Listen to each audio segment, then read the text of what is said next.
Hoog bezoek in de studio van Zeg Stories, namelijk het talent van het jaar van Ajax, Juri Baas.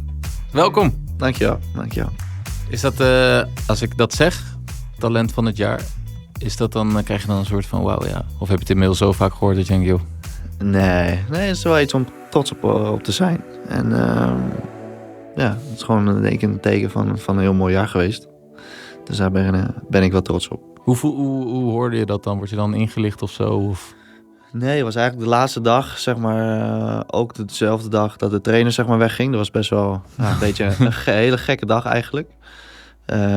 En toen gingen we naar het hoofdveld, gingen we daar nog een paar gesprekjes voeren met iedereen. En op een gegeven moment zei hij van even wachten, we hebben nog wat voor je. En toen kwam een cameraploeg en toen zagen we die 2 trofeeën staan. Eentje voor Kenneth, voor Speler van het jaar. Daar ging niet over van, die is voor mij. Nee, stap voor stap.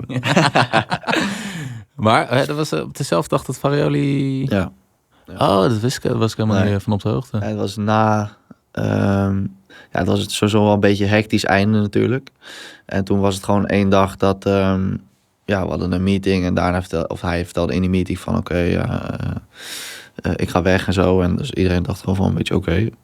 Dus het was een hele rare emotionele dag. Oh, was voor jullie eigenlijk een beetje even onverwacht als voor ons? Ja, eigenlijk wel. We kwamen die meeting uit en toen opende Instagram en internet en toen stond het daar overal. Ja, dat is 2025 natuurlijk gaat dat anders. We gaan straks natuurlijk ook over je tijd bij Ajax hebben, maar ik wil eerst even verder het verleden in. Speelde in de jeugd bij Excelsior. Mag ik dan aannemen dat je vroeger een ander rood-wit shirtje aan had? Of? Nee. Ik wil nog veilig blijven. Nee, ik wil veilig blijven, ja. Nee, dat was echt serieus niet zo. Ik woon met mijn ouders in net geen Zeeland, Zuid-Holland, in Oostvoorne. Ja, dat is wel half uur onder Rotterdam. Maar heel eerlijk, nooit wat van Feyenoord gehoord of iets. En ik was gewoon lekker aan het voetballen daar. Had jij geen favoriete club? Nee, niet echt. Ja, dan was het sowieso Feyenoord. Nee, man. Welke jongen heeft dan geen favoriete voetbalclub? Ja, maar Of zijn die Zeelanders, die zijn natuurlijk zo nuchter. Nee, dat is een belediging. Als je dat zegt. Ja, dat moet je niet zeggen. Ik dacht dat het een compliment was. Nee. Ja, voor de mensen is Zeeland waarschijnlijk, maar niet... Wat dan? Niet voor de mensen uit Oostvoorne. Dat is geen Zeeland.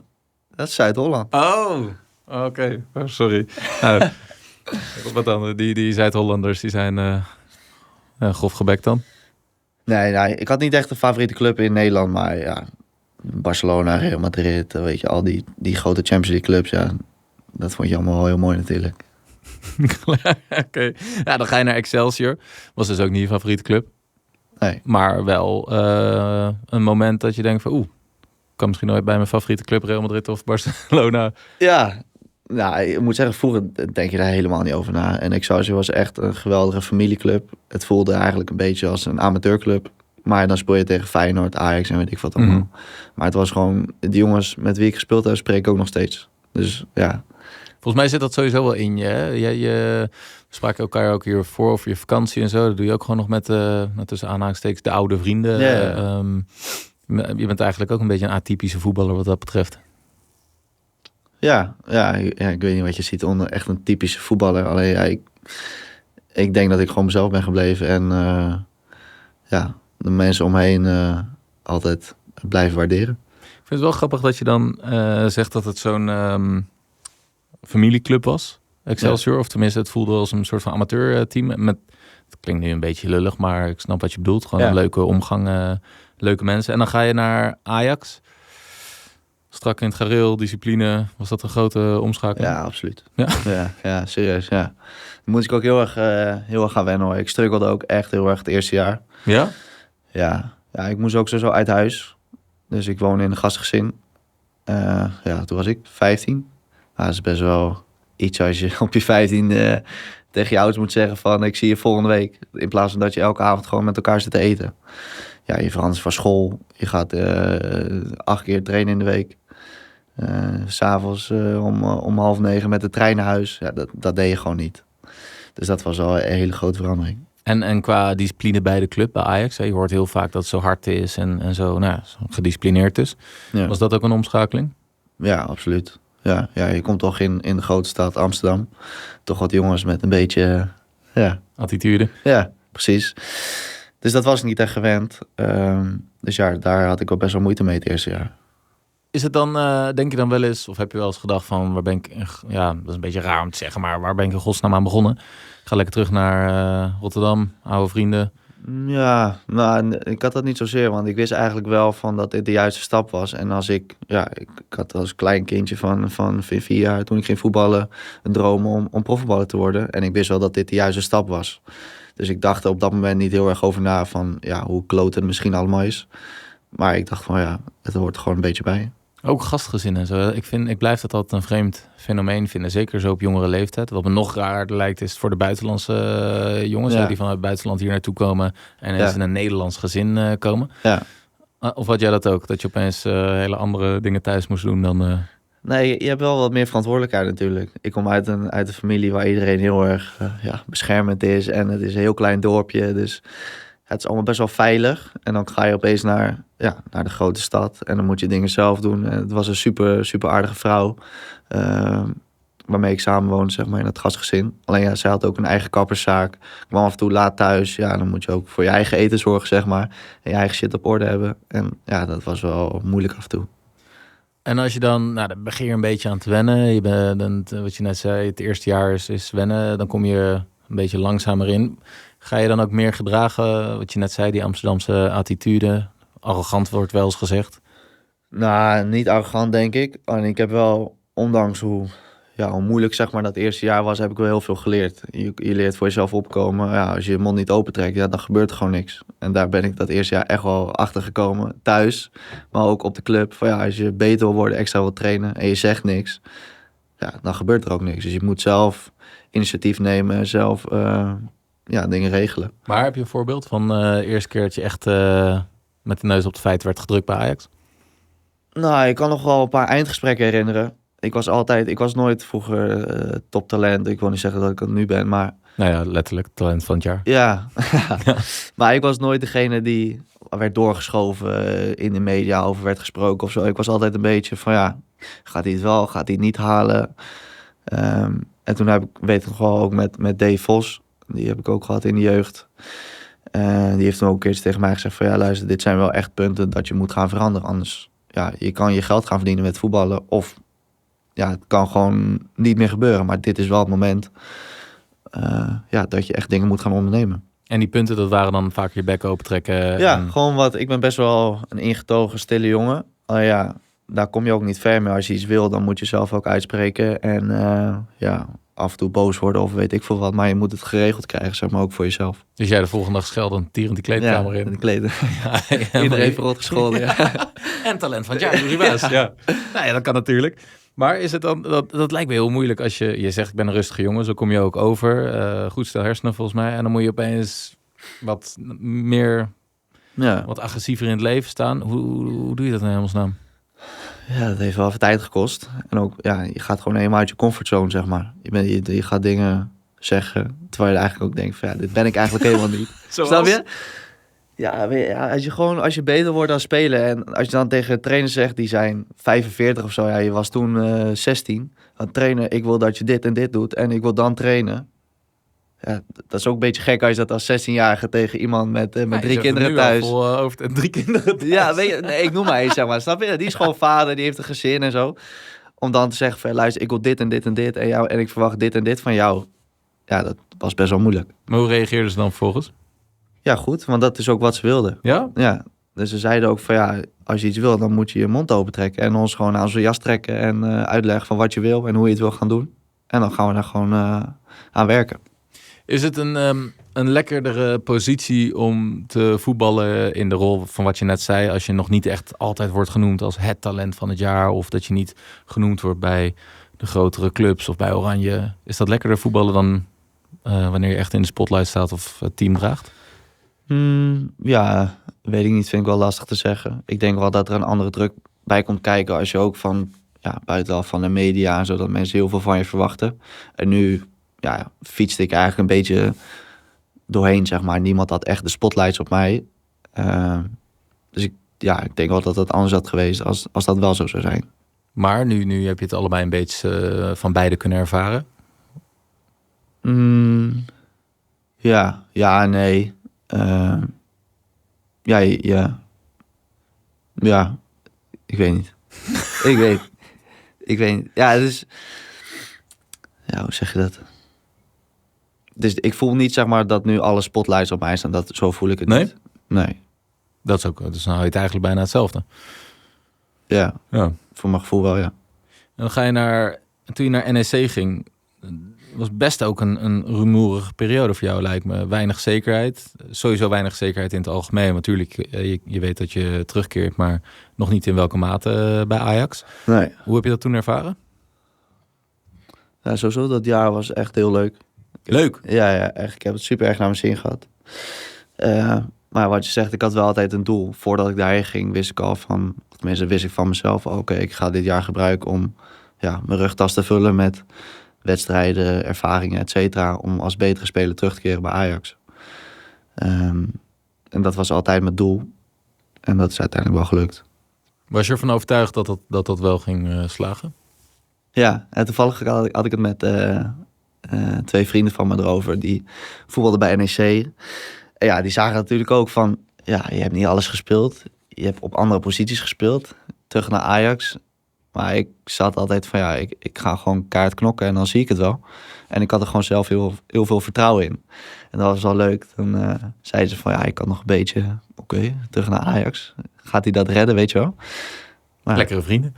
Nee. Dus ze zijn gewoon heel eerlijk. En daar hou ik ook wel van. Zij zaten wel van... Het is ook best wel gek natuurlijk... als je kijkt naar welke posities ik allemaal heb gespeeld... en hoe dit jaar dan uiteindelijk is gegaan. Ja, dat valt inderdaad ook moeilijk te verklaren. Het is niet dat je... Je hebt het goed gedaan, maar het is niet dat je... zoals ze net zeiden... helemaal meteen in de spotlight stond en dacht van... Ajax, de verloren zoon, die komt weer terug als het ware. Nee, zo is het niet gegaan. Nee. Dus dat lijkt me ook best wel een moeilijke manier om te voetballen... als je constant dat in je achterhoofd moet blijven houden. Ja, vond ik wel meevallen. Ja? Zie je bent wel Zeelands. Het nuchtere zit er wel in. Ik wil je niet beledigen. Maar dan kom je terug bij Ajax. En dan gaat het ook weer heel stormachtig. Tenminste, je komt aan. Je wordt door Farioli in het midden gezet, centraal. Ja. Dan kijk je naast je en denk je... volgens mij heb ik het niet goed verstaan. Ja, zo ging het serieus. Ja? Ja. In de eerste training zei hij van... Jorel links en ik centraal. En toen keken we elkaar aan van Jorel en ik van... Volgens mij, weet je, we wisselen alvast gewoon om. En op het moment dat we aan het wisselen waren... zei hij van nee, jij daar, jij daar. Oké, waarom? Maar ja, prima, het was de eerste training, nieuwe trainer. Dan doe je gewoon wat hij zegt, weet je wel.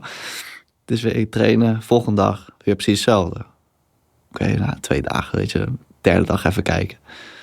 Weer precies hetzelfde. Dus toen had ik tegen de assistent-trainer gezegd van... wat gaat er nou nog wat gebeuren? Ga ik nog op mijn eigen positie spelen? Of hij zegt van door de aantallen en zo. En met jouw profiel kan je ook daar spelen. En dat is eigenlijk heel het seizoen zo gebleven. En het is geen verkeerde beslissing geweest. Nee, achteraf niet, nee. Dus daar mag je me ook wel dankbaar voor zijn. Zeker weten. Het lijkt me ook wel raar dat als je dan een band ontwikkelt met iemand die je zo'n kans geeft en ook zo'n ontwikkeling door laat maken, dat hij dan in één keer weg is en dan als het ware nooit meer ziet. Dat is een beetje overdreven, want dat weet je niet. Maar dat hij wel weg is, dan moet je ook mentaal weer even een switch maken, denk ik, toch? Ja, was best wel pittig, maar dat is natuurlijk wel de voetballerij. Maar wat je wel zegt, je ziet ze misschien meer dan je ouders. Niet alleen de trainer, maar ook de assistenten en zo. Die zijn natuurlijk elke dag, week in, week uit, zijn ze met je bezig. En als die dan opeens vertrekken. En dan wat je zegt, misschien zie je ze ooit nog. Maar dat zal niet over een paar weken zijn. Heb je hem nog gesproken? Nee. De laatste dag hebben we wel even kort gesproken, wat ik toen ook al zei op dat veld. Maar daarna niet meer. Het is ook raar dat mensen dan gewoon verdwijnen. Ja, hij zal zelf nog genoeg te regelen hebben. Want volgens mij heeft hij ook nog geen club. Dus ik ben benieuwd. Hoe ben jij in de kleedkamer eigenlijk? Want volgens mij begin je jezelf wel steeds meer te ontwikkelen. Niet als de leider, maar als een leider. Je wordt volwassener, je wordt groter. Letterlijk en figuurlijk. Je hebt van 45-jarige mannen met 3 kinderen gehoord dat je vaker je bek moet opentrekken. Ja. Is dat nu al een natuurlijk iets geworden bij jou? Jawel, vooral het laatste jaar wel meer. En dat kwam ook door de trainer, wat hij van me verwachtte. En ja, dat vind ik ook. Als je centraal op het veld staat, dan is dat ook wel iets wat erbij moet komen. Zeg maar je mond opentrekken, het organiseren, het neerzetten. Dus daar ben ik wel heel erg mee bezig. Nog steeds niet waar ik vind waar ik moet zijn, maar daar ben ik wel heel veel mee bezig. Ja. Waar moet je zijn dan? Nou, als ik bijvoorbeeld kijk naar Van Dijk, hoe hij dat doet, ja, daar kan ik nog wel zeker iets van leren. Wat zijn dan dingen als je er naar kijkt, dat je echt denkt van daar ben ik jaloers op? Nou, hoe dwingend hij is. Hij hoeft maar 1 keer iets te zeggen en dan weet iedereen van oké, shit, weet je wel, ik moet een stapje links, een stapje rechts. Hij is gewoon heel duidelijk en direct in zijn coaching. En dat wil ik ook wel. Maar goed, Groningen, Celtic, Southampton, dan pas bij Liverpool. Die heeft natuurlijk Ja, dus 10 jaar op je voor bij spreken, nog meer. Tuurlijk. Maar als je met die jongens hebt gespeeld en getraind en gesproken, ja, dan wil je dat zo snel mogelijk overnemen eigenlijk. Kan dat overnemen? Of moet je daar echt wel zelf iets voor ontwikkelen? Nou, je moet ervan leren. Ik weet niet of je het 1 op 1 kan overnemen. Iedereen is natuurlijk anders. Alleen je kan wel ervan leren. Hoe hij het doet en hoe hij bepaalde situaties en wanneer hij wat zegt, zeg maar. Dat is wel interessant. En in de kleedkamer, kan jij je bek open trekken? Kan je schreeuwen? Jawel. Heb je afgelopen seizoen veel geschreeuwd? Nee, want het stond aardig goed achterin. Ja, ook tegen Groningen? Nee, dat speelde ik niet. Nee, ik wil het zeggen. Nee. Oh man, dat lijkt me misschien nog wel het meest frustrerend. Kijk, als je nou echt een slechte wedstrijd speelt, dat is het heel vervelend. Maar toen moeten kijken... Ja, verschrikkelijk. Ja, dat is echt verschrikkelijk. Ja, wist je dat toen verspeeld was? Of dacht je van... Nee, als ik achteraf terugkijk, denk ik dat het hier al tegen NEC, Sparta. Ja, Groningen, eerlijk gezegd, is gewoon echt een lastige uitwedstrijd. Ja. En helemaal als het zo erg leeft. Tegen Ajax, dan lijkt iedereen wel 120% altijd te geven. Dat is ook wel lekker, lijkt me. Ja, niet in deze situatie, maar gewoon in het algemeen. Ja, maar dat merkt hij al in de jeugd. Iedereen wil van Ajax winnen. En als Ajax komt, dan is iedereen aan het kijken van wow. Het is gewoon de grootste club van Nederland. Maar over afgelopen seizoen, ik wil niet te veel trauma's bij je oproepen. Want we gaan een heel leuk seizoen tegemoet als het goed is. Kan je daar dan nog van balen als je terugkijkt? Ja. Die kwam heel snel, ja. Ja, ik denk als je... Dit is gewoon zo pijnlijk. Helemaal als je zo ver voor staat met nog zo weinig wedstrijden te gaan. Dat is niet iets wat je zomaar gaat vergeten. Hebben jullie het er dan nog over met jongens? Of? Ja, af en toe, maar ook niet zoveel. Maar dat ga je niet snel vergeten. Nee. En dat had ook natuurlijk de bekroning op je seizoen moeten zijn. Ja. En je had nog met Farioli gewerkt. Niks ten nadelen van de komende trainers natuurlijk. Maar het verandert natuurlijk het hele aspect van zo'n seizoen. Kun je dan, als je bij de Arjen Robben Lounge zit en je hebt net 3 stoeltjes verbouwd, kun je dan naar de kleedkamer, ga je dan je bek open trekken of ben je dan... Nee? Nou, ik moet zeggen, toen na die wedstrijd was iedereen... was gewoon doodstil. Oh ja? Ja, nou niet gelijk, want dan was het even knokken natuurlijk eerst. Ja. Maar daarna in de kleedkamer was het wel stil.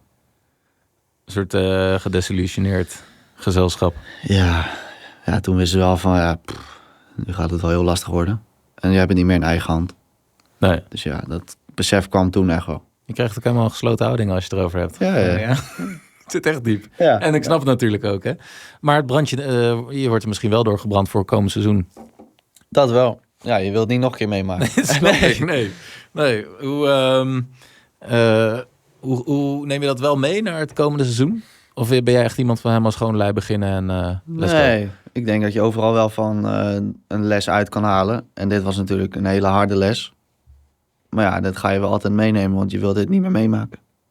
Voel je dan ook schuldig bijvoorbeeld naar de fans en dingen? Of is het meer gewoon boosheid naar jezelf toe? Nou, schuldig niet echt, want ik vind echt wel dat we als team en als ik ook voor mezelf spreek, er alles aan gedaan heb om zo goed mogelijk resultaat te halen heel het jaar. En eerst was het natuurlijk van, ik hoop dat ze erin blijven in de Eredivisie, laat ik maar even zo zeggen. En dan na het jaar voor dit, je staat eigenlijk best goed voor. Dan verandert altijd een beetje de verwachtingen van mensen. Er wordt steeds meer Champions League. En dat is dan ook niet meer genoeg. Dan moet je kampioen worden als je zoveel punten voor staat. Maar uiteindelijk zijn er nog wel genoeg lessen uit te halen. En kan je dat altijd meenemen.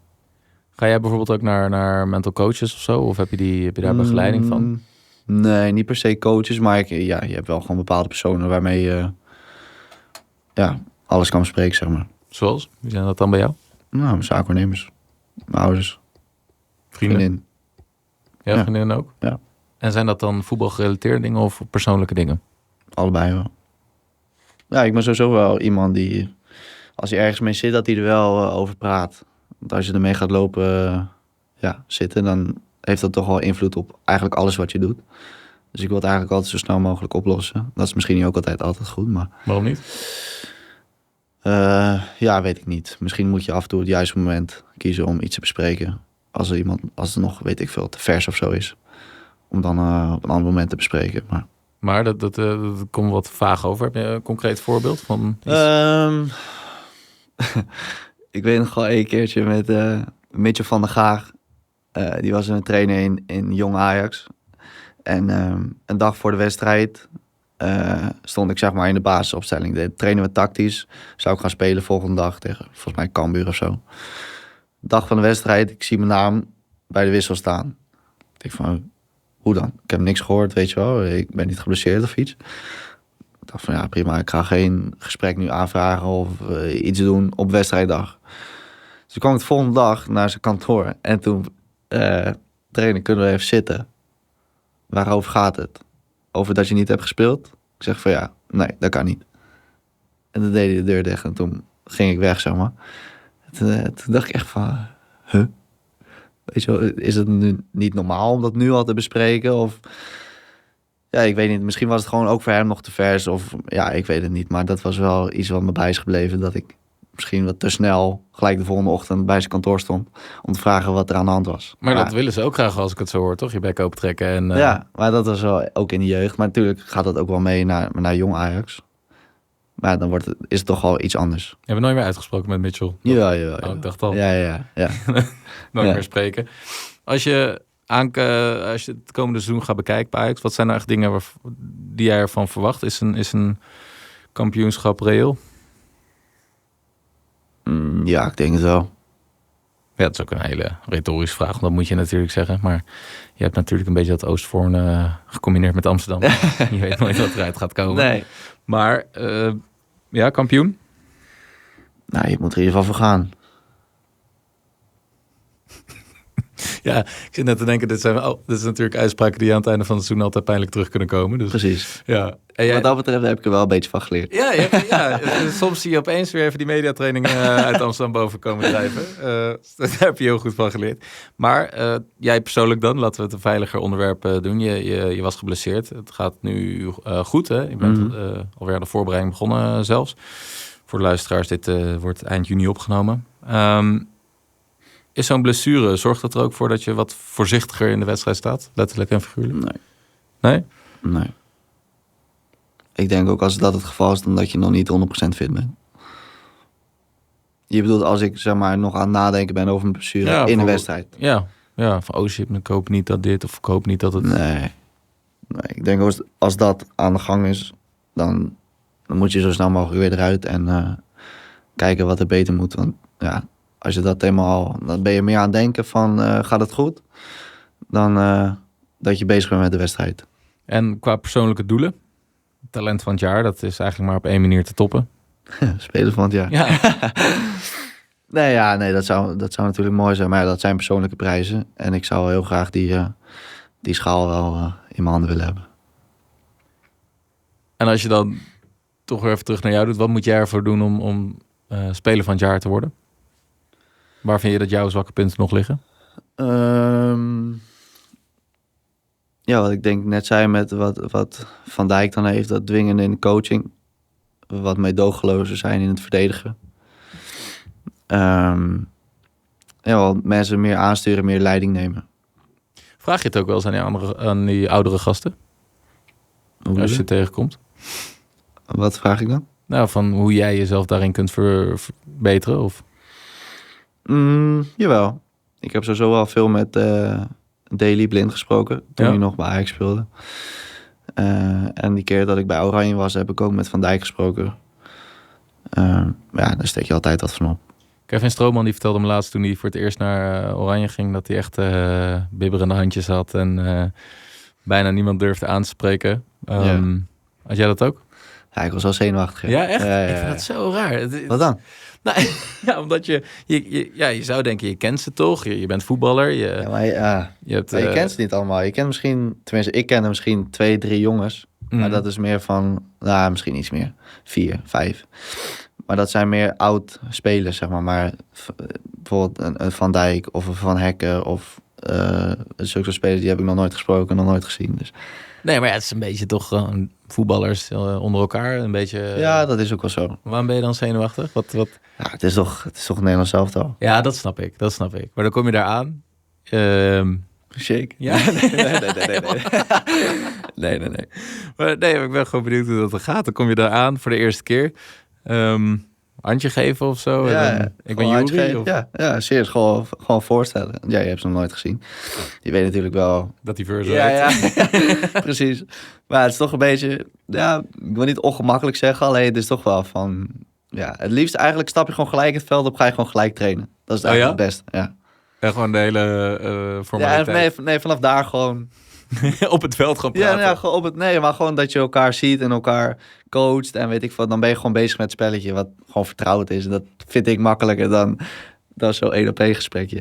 Maar ja, je zegt net wel dat je met Van Hekken en met Van Dijk... dat je wel gesprekken hebt gevoerd en zo. Zoek je dan later weer op? Of is dat in die ongemakkelijke 3 minuten van je uit eigenlijk? Nee, dat was na de training. Oh ja. Maar dan zoek jij eens op? Ja. Ja, dat vind ik dan wel... Ja, maar dat is dan ook weer een beetje reflecterend aan wat ik vroeger dan heb geleerd, zeg maar. Van ja, je hebt nu de mogelijkheid om met zulke jongens te praten en ervaringen te delen, zeg maar. Nou, dan zou ik het stom vinden als je het niet doet. Hoe doe je dat dan? Hoe ga je dan naar Virgil toe? Dus we kunnen even zitten. Oh ja? Ja. Dan zegt hij, nee man... geen zin. Wie ben jij? Ja. Ik gewoon een zwarte koffiepik. Nee, ja, dan ga je zitten en dan heb je het over... Dan stel je echt gewoon oprecht vragen eraan. Ja, gewoon wat hij doet en hoe hij over bepaalde situaties denkt en hoe die handelt. En ja, dat eigenlijk. Het is wel het klinkt dan ook echt alsof hij dan... Ontfermt hij zich ook over jou dan? Of, Nee, niet per se. Nee, maar je bent ook geen baby natuurlijk. Maar... Nee. En als je dan... Hè? Nee, misschien dat hij in trainingen dat hij dan in bepaalde situaties denkt van oké, misschien heb ik het hier met hem over gehad en zal hij even misschien dit of dat zeggen. Weet je, dan hij weet in ieder geval dat ik ermee bezig ben om beter te worden en advies aan hem heb gevraagd. Misschien zou dat bij hem dat hij even me coachen met in die situatie had ik dit gedaan of weet ik veel wat. Wie heeft er bij Ajax zo'n rol? Voor jou persoonlijk dan? Henderson, Klaassen, Berghuis. Pas ook weer. echt de oude jongens. Ja, maar bijvoorbeeld ook Jurel. Ik heb met hem ook wel eens over van... hij heeft ook al geloof ik 110 wedstrijden gespeeld voor Ajax of zo. Die is hij 19, 18 of zo. Ja. Die weet ook al wat, zeg maar. Dus het hoeft niet per se te zijn dat het altijd een oude speler is. Nee, en je gaat natuurlijk ook straks richting de leeftijd dat jij... een oude speler bent. Oude speler bent. Ja, zover is het nog niet. Nee, zeker. Maar het is leuk om die ontwikkeling door te maken, lijkt me. Ja. Dat je nu al merkt van, hé, wacht even. Ik sta centraal. Ik kan mijn bek opentrekken. Mensen luisteren. En dat gewoon over een jaartje die hele linie meteen doorgaat zonder dat je maar 1 woord hoeft te zeggen bij spreken. Precies. Ja. En dan, je droomclub was natuurlijk... Maar waar is echt, wat zou jouw droomclub zijn voor een transfer? In het buitenland natuurlijk. Of zou jij Mr. Ajax willen worden? Ik zou ooit wel een stap willen maken naar het buitenland. En waar dat dan gaat zijn... Als het zonnetje schijnt, vind ik het goed. Ja? Nee. Manchester halen we van het lijstje af. Nee, Engeland zou ik ook zeker wel willen spelen. Alleen Spanje, Italië, dat trekt me ook wel heel erg. Ja, en ook, kijk je dan ook wel eens vaak naar die beelden van de buitenlandse competities. Dat je denkt van, hiervoor moet ik nog even dit doen. Of hiervoor moet ik even dit doen. Of ontwikkel je nu wel gewoon echt helemaal volgens je eigen manier? Jawel, alleen het is wel zo dat je, vooral in Italië is het een beetje dat iedereen een beetje kijkt van te verdedigen. Dan ga je echt leren verdedigen, zeg maar. Ja, een gesprek met Martin Roon is anders dan met Virgil van Dijk, denk ik. Ja, tuurlijk. Ja, het is gewoon het is hetzelfde spelletje, alleen het wordt in andere landen wordt het gewoon totaal anders beleefd. En ja, daar kan je dan ook weer heel veel van leren. De voorbereiding is ook begonnen voor jouzelf. Je had volgens mij 7 dagen vakantie. Ja, iets meer. 8. 10, 11, zoiets. En ben je dan al... Ik las dat je vorig jaar echt dacht van... Ik heb me bijna niet kunnen focussen op mijn vakantie... omdat ik zo gebrand was om het te laten zien bij Ajax. Kan je dan nu wel een beetje genieten met jouw vrienden op vakantie? Ja, dat is ook wel nodig, denk ik. Ik heb gewoon even... het is 10, 11 dagen helemaal niet aan voetbal gedacht... en gewoon gedaan en gegeten wat ik wilde, zeg maar. En vanaf daar weer rustig gaan opbouwen. Ja. Ik denk ook wel dat dat nodig is, want als je nu terugkijkt van hoeveel er eigenlijk gebeurd is in een seizoen, heb je ook wel even tijd nodig om gewoon even helemaal niet aan voetbal te denken. Kan je dat? Ja. Want een dag met jouw vrienden op vakantie, hoe ziet die eruit? Nou, misschien... McDonald's om 10 uur. Ja, nee, dat niet. Maar gewoon rustig. Maar trouwens wel, ik zeg niet aan voetbal denken.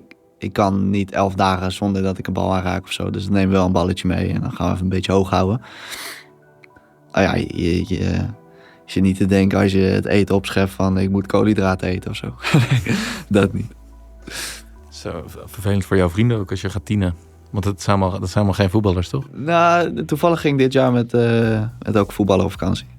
Maar die andere gasten die kon je kicken elke keer. Ja. Ik vind het leuk dat je er was bij Zeg Stories. En hopelijk volgend jaar de schaal en speler van het jaar. Gaan we voor. En op naar de zon. Ja.